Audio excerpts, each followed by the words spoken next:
سورۃ القمر بھی مکی صورت ہے، اور القمر عربی زبان میں کہتے ہیں چاند کو۔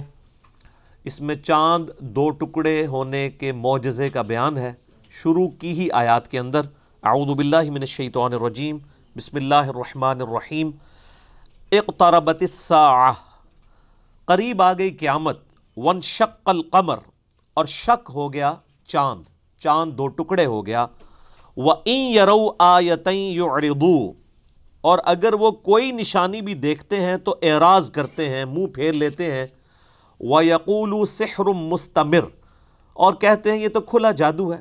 یعنی یہ اتنا بڑا معجزہ نبی صلی اللہ علیہ وآلہ وسلم کی بعثت کا دیکھنے کے باوجود بھی انہوں نے اسے جادو کہا۔ اہل سنت اہل تشیع دونوں کا اجماع ہے اس کے اوپر کہ نبی صلی اللہ علیہ وآلہ وسلم کا یہ معجزہ برحق ہے۔ بعض منکرین حدیث نے اس کے اوپر حملہ کیا اور ان آیات کی بھی غلط تعویل کرنے کی کوشش کی، حالانکہ یہ آیات بالکل واضح ہیں کہ قریب آ گئی قیامت اور شک ہو گیا چاند۔ وہ کہتے ہیں یہ قرب قیامت میں یہ معاملہ ہوگا، جب یعنی قیامت قائم ہوگی، حالانکہ اس سے اگلی آیت اس کی حفاظت کر رہی ہے۔ وَإِن يَرَوْا آیَةً يُعْرِضُوا، جب بھی کوئی انہیں معجزہ دکھایا جاتا ہے، کوئی نشانی دکھائی جاتی ہے تو یہ اعراض کرتے ہیں۔ وَيَقُولُوا سِحْرٌ مُسْتَمِرٌ، اور کہتے ہیں کہ یہ بہت بڑا جادو ہے، یعنی انہوں نے کوئی منظر دیکھا ہے جس کا اگلی آیت کے اندر ذکر ہے۔ ویسے بھی اجماع نے اس کا یعنی دروازہ بند کر دیا گمراہی کا، پوری امت کا اتفاق ہے۔ صحیح بخاری اور مسلم کے اندر کئی ایک احادیث ہیں جو اس معجزے کی طرف ہماری رہنمائی کرتی ہیں، اور بعض لوگوں نے یہ بھی اعتراض کیا کہ ان احادیث روایت کرنے والے میں جو اصحاب ہیں ان میں سے ایک عبداللہ ابن عباس ہیں، جو کہ اس وقت پیدا ہی نہیں ہوئے تھے جب کہ یہ معجزہ ہوا، تو انہوں نے یہ حدیث کیسے بیان کی؟ تو یہ محدثین کا پیٹ رول ہے کہ جب کوئی صحابی حدیث بیان کرتا ہے، وہ چاہے سند پوری نہ بھی کرے اس کو حدیث تصور کیا جائے گا۔ اگر وہ کسی ایسے زمانے کی حدیث بیان کر رہا ہے جو زمانہ اس نے نہیں پایا ہوا، یعنی نبی علیہ السلام کی زندگی کا وہ حصہ، تو یہ امپلائڈ ہوتا ہے کہ اس نے کسی اور صحابی سے سن کے بیان کیا ہوگا۔ چونکہ صحابی جو ہیں وہ سارے کے سارے احادیث کے حوالے سے ایکسیپٹیبل ہیں، لہٰذا اس بحث میں نہیں پڑھا جائے گا کہ یہ حدیث ثابت ہے یا نہیں ہے، اس چکر میں نہیں پڑھا جائے گا۔ صحابی تک ثابت ہو جائے گی تو وہ حدیث اسٹیبلش مانی جائے گی۔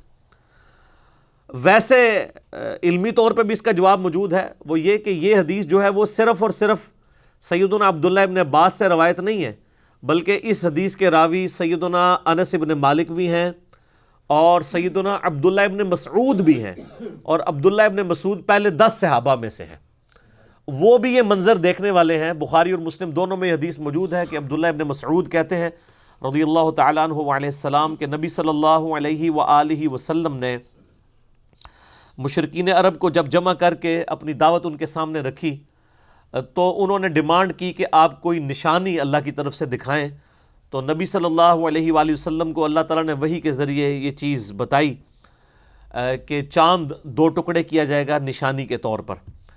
تو پھر آپ صلی اللہ علیہ وآلہ وسلم نے مشرکین کو چاند کی طرف متوجہ کیا، ان سب کے سامنے چاند دو ٹکڑے ہوا، اور ہیرا پہاڑی، عبداللہ ابن مسعود کہتے ہیں کہ جو ہیرا کا پہاڑ ہے وہ ہم نے درمیان میں دیکھا، اور چاند کا ایک ٹکڑا ایک طرف چلا گیا، دوسرا ٹکڑا دوسری طرف، اور پھر اس کے بعد وہ دونوں ٹکڑے مل گئے۔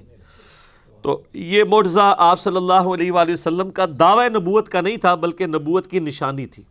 دعوی نبوت کا معجزہ وہ ہوتا ہے کہ جو ڈیمانڈ کیا جاتا ہے کہ یہ کر کے دکھائیں، اس قسم کا آپ صلی اللہ علیہ وآلہ وسلم کو کوئی معجزہ نہیں دیا گیا جو کافروں کی ڈیمانڈ پوری کرتا ہو۔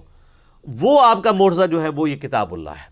جس طرح کہ موسیٰ علیہ السلام کے لیے عصا کا معجزہ تھا، عیسیٰ علیہ السلام کے لیے وہ 5 معجزات تھے، مردوں کو زندہ کر دینا، مادرزاد کوڑی کو اللہ کے اذن سے شفا دینا، اور اسی طریقے سے جو اندھے ہوتے تھے ان کے یعنی مٹی کے ڈھیلے رکھ کے ہاتھ پھیرتے تھے تو وہ آنکھیں بن جاتی تھیں۔